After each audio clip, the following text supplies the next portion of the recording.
dragons or creatures of the deep. Instead, you'll face something even more challenging. You see, people change in the maze. Well, my name is Gary Tompkins, and I was one of the art directors on Harry Potter and the Goblet of Fire. The maze was one of the challenges in the film, but the idea was it was this enormous maze that was somewhere in the Scottish Highlands, not far from Hogwarts. What you see around you now are examples of the maze and the bleachers built in exactly the same way as we would have done for the film. So the maze sections, the hedge sections, have been built with Christmas tree fronds, plastic Christmas tree fronds, wired onto a frame, and the wooden bleachers, that's made out of real wood, and you will see the lovely banners and things that have been mounted on there, which were the original ones that we used in the film. Because we, as always, limited the space on stage where we shot it, we employed a lovely trick that we use so often in the art department, which is forced perspective. If there's a passageway down the middle of a hedge that is, say, 100 metres long, we will transform that 100 metres into something like 10 metres, which means at the end of that 10 metres you would scale down the hedge at the end as if your eye or the camera was seeing it 100 metres away. So for example, if the hedge was 4 metres high, by the time you get to the end of that 10 metre forced perspective, it might only be half a metre high. A really good example of a forced perspective that we built for Harry Potter is the Leaky Cauldron corridor. So later in your tour, you'll be able to see that, and I think that will explain, perhaps better than any words can, how a forced perspective works. Okay, everyone, you can probably tell it was one of our largest. The Great Hall stood for over 10 years on the soundstage, just over on our studio side during production filming. Now I know how tempting it is to stay in those Great Hall doorways, but please don't stop in the doors, keep in. And I have so much to show you in this brilliant set. However, I do have a few more tips and tricks for you as you move throughout the tour today. If you happen to pick up studios, however, as a Gryffindor, my favourite does have to be Nearly Headless Nick. But you may notice that Nick's costume.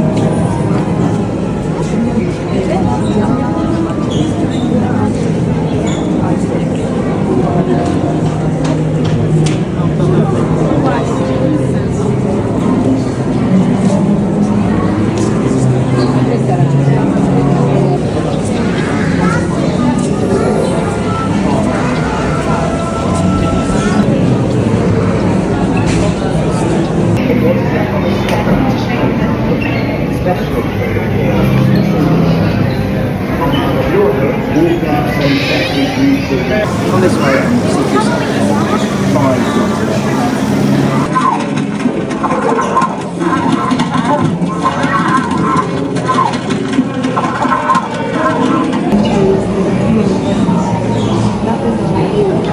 Welcome to Dark Arts.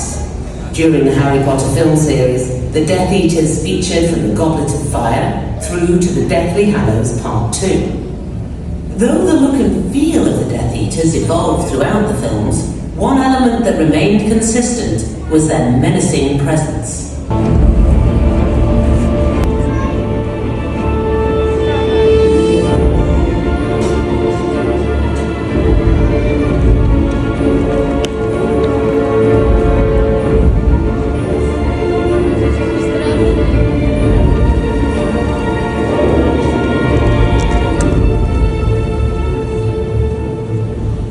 Paul Harris, choreographer for Harry Potter and the Order of the Phoenix, created the art known as wand combat.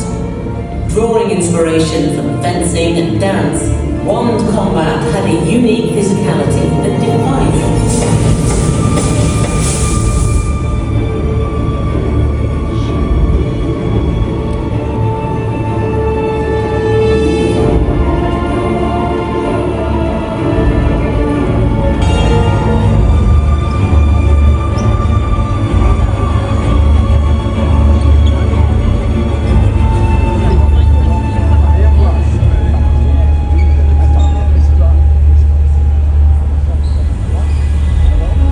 As faithful followers of the Dark Lord, the Death Eaters struck fear into the hearts of many. As the Dark Mark appears, so they are summoned by the Dark Lord himself to do his bidding.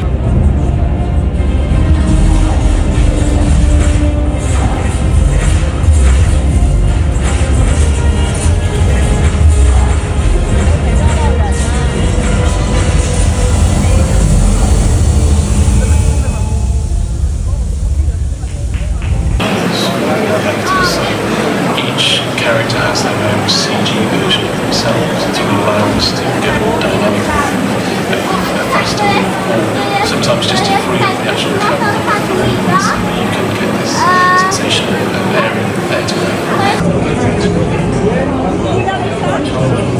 some of the biggest challenges of visual effects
team designed nearly 100 individual goblin heads that had to be sculpted and moulded into countless prosthetic parts, which were then applied to each of several dozen live performances. It was a bit like a military campaign.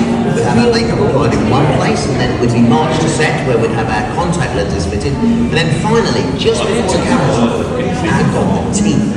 And at the end of the day, we do the entire thing again, but in reverse. Now, goblins can speak and move on their own, because there is a live actor beneath the makeup, sometimes a good one.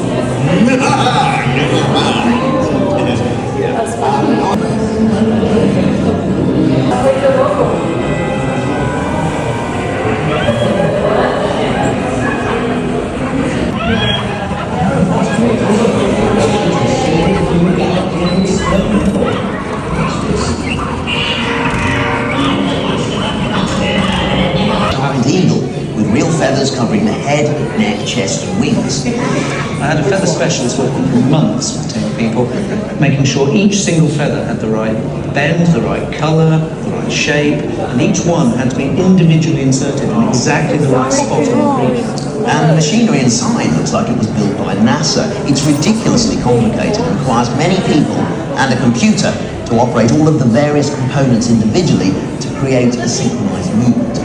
They say it was all bound to a hippogriff. Nothing, otherwise it'll tear you apart.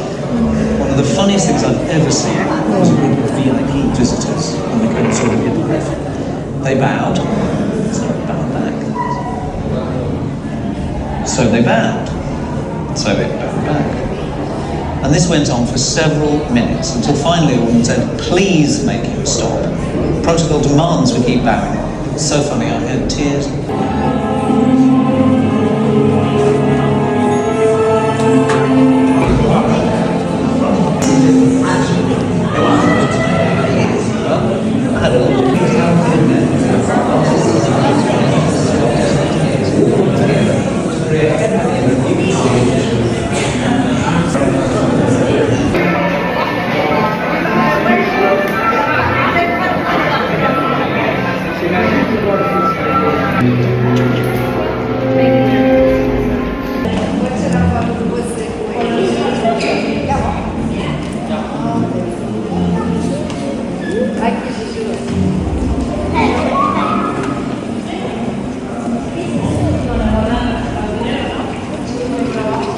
Von dem musst du nichts machen, von dem auch nicht und von dort auch nicht. Dort haben wir das. Jetzt kannst du zurückkommen.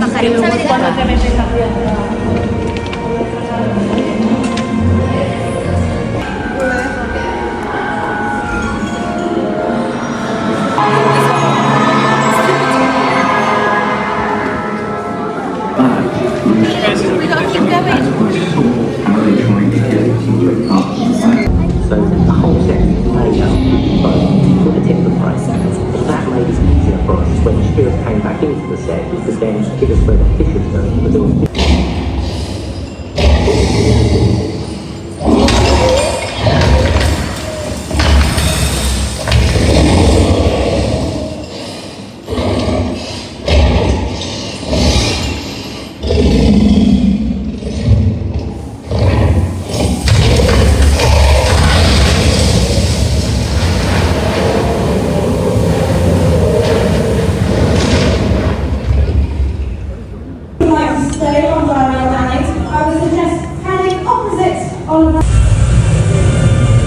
Hogwarts will, until further notice, play host to the Dementors of Azkaban.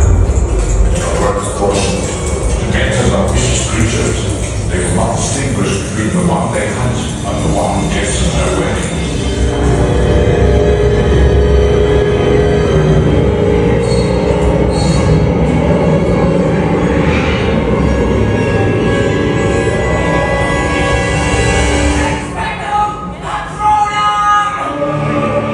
Look at that. Would you look at that?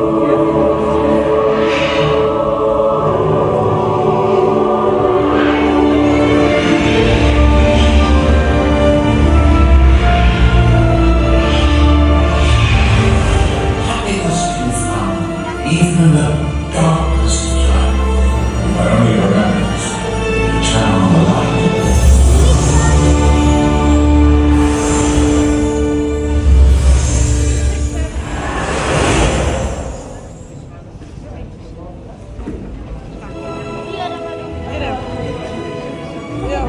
Oh,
Attenzione vecchio.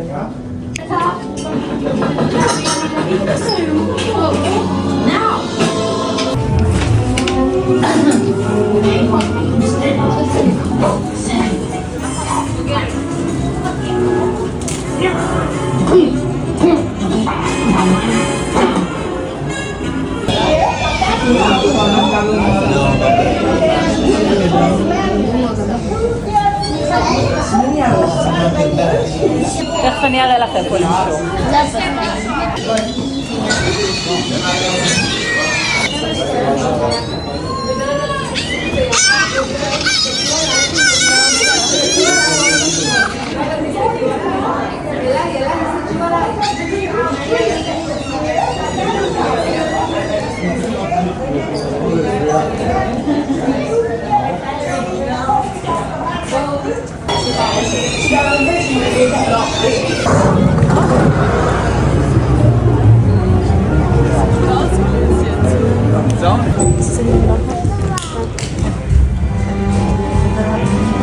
Could we come?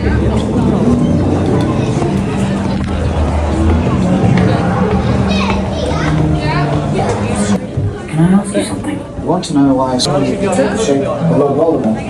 I did think of Voldemort at first, but then I remembered that night on the train.